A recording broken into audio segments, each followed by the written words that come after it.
2 हफ्ते बाद एम्स दिल्ली से लौटे सीएम सुक्खू अगले 2 माह तक डॉक्टर्स की एडवाइस के मुताबिक करेंगे आराम। सरकारी कामकाज निपटाने के साथ साथ निर्धारित समय में लोगों से मेल जोल भी रहेगा जारी। सीएम के राजधानी शिमला पहुंचने पर समर्थकों ने नाटी फोक डांस कर मनाया जश्न। आर्थिक कंगाली के दौर से गुजर रहे हिमाचल को अमीर राज्य बनाना चाहते हैं मुख्यमंत्री। डॉक्टर की एडवाइस व वीकनेस के चलते नहीं कर पाएंगे राजस्थान सहित 5 राज्यों में चुनाव प्रचार। अपनी गैर मौजूदगी में प्रदेश की कमान संभालने के लिए डिप्टी सीएम सहित हर्षवर्धन चौहान, डीआर शांडिल व रोहित ठाकुर जैसे मंत्रियों की सराहना की। हिमाचल के डायरेक्टर जनरल ऑफ पुलिस की शिकायत के मामले में बोले, फैक्ट्स की जांच के बाद ही होगी आगामी कार्रवाई। हाईकोर्ट के सुमोटो पर सीएम ने कहा, जल्द रिप्लाई फाइल करेगी हिमाचल सरकार। गत 25 अक्टूबर को पेट दर्द होने पर 2 दिन आईजीएमसी शिमला में रहने के बाद एम्स दिल्ली में हुए थे भर्ती। एम्स में इलाज के दौरान कुछ दिन आईसीयू में भी रहे मुख्यमंत्री।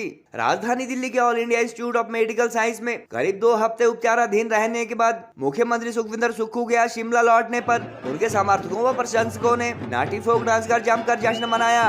छोटी दिवाली पर शिमला लौटे मुख्यमंत्री के दीदार के लिए जगह जगह भारी भीड़ देखी गई और सुरक्षा कर्मियों को भीड़ से निकालने के लिए उन्हें काफी मशक्कत करनी पड़ी। काफी अरसे बाद राजधानी लौटे सीएम को देखने के लिए जमा हुए प्रशंसकों ने नाटिया तो फोक डांस करने के साथ साथ जमकर सुक्खू भाई जिंदाबाद के नारे भी लगाए। 2 हफ्ते बाद मीडिया कर्मियों से रूबरू होते हुए मुख्यमंत्री ने कहा कि डॉक्टर की सलाह के मुताबिक अगले 2 माह तक वह आराम व खाने पीने का ध्यान रखेंगे और अपनी शारीरिक क्षमता के मुताबिक ही काम कर पाएंगे। उन्होंने कहा कि इस बीच सभी सरकारी कामकाज जारी रहेंगे और निर्धारित समय पर लोगों से मिलना जुलना भी चलता रहेगा।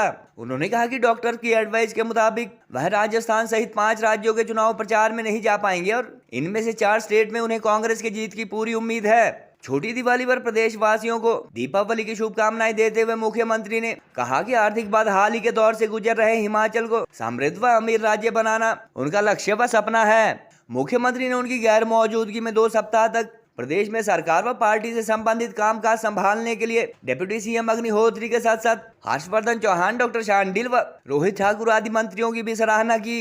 हिमाचल के director general of police Sanjay Kundu के खिलाफ शिकायत पर बोलते हुए उन्होंने कहा कि ऐसे मामलों में पहले सच्चाई की जांच होती है और उसके बाद नियमानुसार कार्यवाही अथवा एफआईआर होती है। इस मामले में हिमाचल हाई कोर्ट द्वारा लिए गए सुमोटो को लेकर उन्होंने कहा कि आरोप लगते रहते हैं और सरकार इस मामले में अदालत में जवाब दाखिल करेगी। मुख्यमंत्री सुखविंदर सुक्खू ने आज हालांकि हिमाचल को समृद्ध राज्य बनाने की बात कही, मगर प्रदेश की सत्ता संभालने के बाद पिछले 10 माह में कई बार वह 75,000 करोड़ के कर्ज के चलते हिमाचल के आर्थिक बदहाली के दौर से गुजरने की बात कह चुके हैं और इसके लिए पूर्व की जयराम व बीजेपी सरकार को जिम्मेदार ठहरा चुके हैं। कुछ अर्सा पहले तो एक जनसभा में सीएम ने ठीक से रिसोर्स मोबिलाइजेशन की कोशिशें न होने पर हिमाचल के हालात श्रीलंका जैसे होने की भी बात कही थी। हालांकि इस मामले में अपोजिशन की तीखी प्रतिक्रिया के बाद दोबारा उनका इस तरह का स्टेटमेंट नहीं आया। सीएम के करीबी कहलाने वाले इंडस्ट्री मिनिस्टर हर्षवर्धन चौहान भी कल 10 माह में 10,000 करोड़ से ज्यादा का लोन लिए जाने को लेकर कह चुके हैं कि यह एक नॉर्मल प्रोसेस है और कर्ज को 46,000 करोड़ से 75,000 करोड़ तक पूर्व की जयराम सरकार ने पहुंचाया था। सुक्खू सरकार द्वारा केवल 10 माह में 10,300 करोड़ के करीब का भारी भरकम कर्ज लिए जाने का मुद्दा BJP state president doctor Rajeev Bindal प्रमुखता से उठा रहे हैं और 1,500 के करीब संस्थान बंद किए जाने व विकास कार्य ठप होने की बात कहकर इसे विदाउट डेवलपमेंट वाला लोन करार दे चुके हैं। बहरहाल 2 हफ्ते बाद मुख्यमंत्री के शिमला लौटने पर उनके प्रशंसकों में भारी उत्साह दिखा और चौपर से सीएम की लैंडिंग के बाद से ही मंत्रियों का एक समूह भी उनके साथ नजर आया। देवी देवताओं के आशीर्वाद से, हिमाचल की जनता के आशीर्वाद से, सभी लोगों के आशीर्वाद से मैं स्वस्थ होकर लेटा हूं और निश्चित तौर पर भगवान का आशीर्वाद और हिमाचल के देवी देवताओं के आशीर्वाद से आज आपके बीच में मैं आया हूं। आप सबको दिवाली की शुभकामनाएं, हिमाचल वासियों को दिवाली की शुभकामनाएं। अब दोबारा से हम लोगों ने काम पर जुटना है।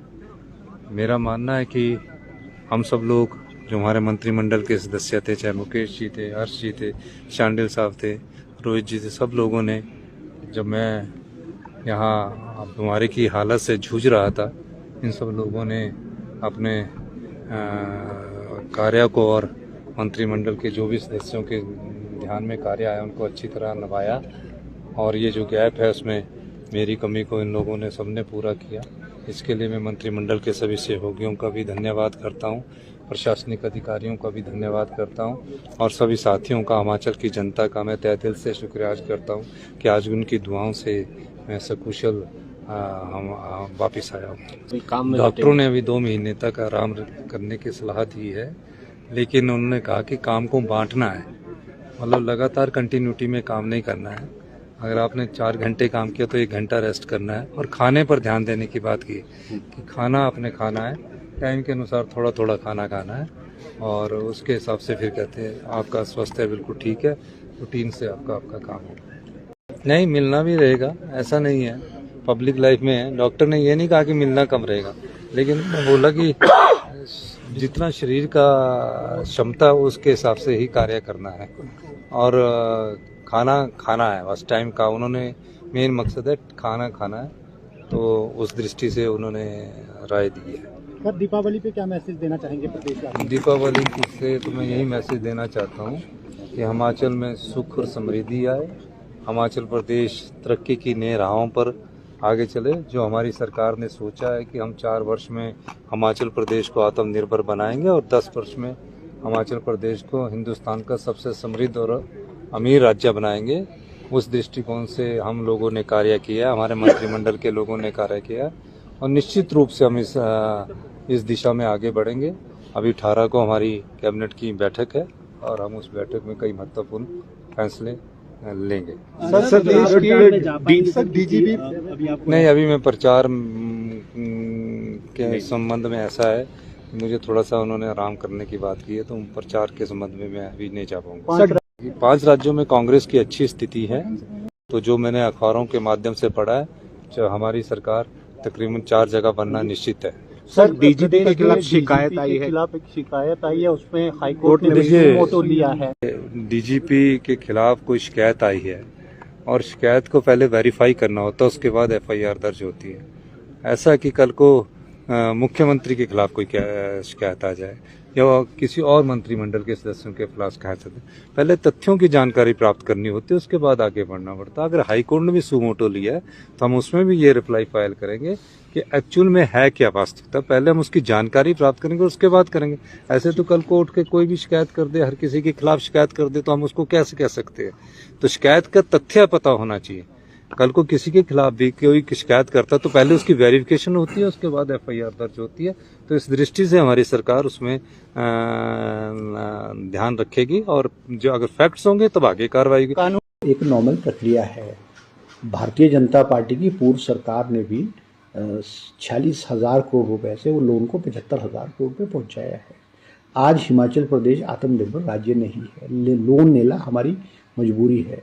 और सबसे बड़ी बात है कि पिछली जयराम सरकार ने 11,000 करोड़ रुपए की जो देनदारी है सरकारी कर्मचारियों की, जो इनका डीए के एरियर्स हैं और 6th पे कमीशन की देनदारी, वो हम पे छोड़ी है।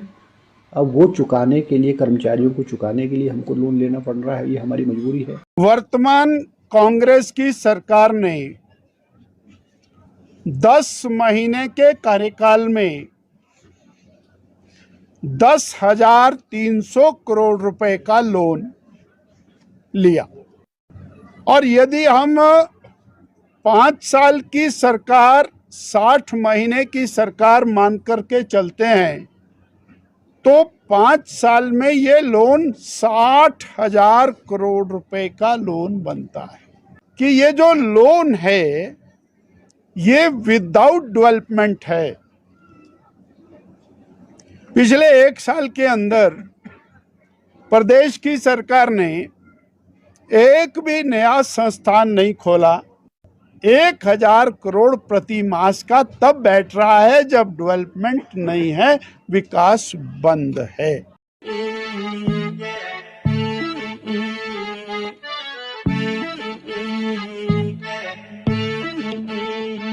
हाँ, खुसरो निजाम के बल बल जाइए, खुसरो निजाम के बल बल जाइए, मोह सुहागन की नीरे मोसनैना मिलाई के छाप तिलक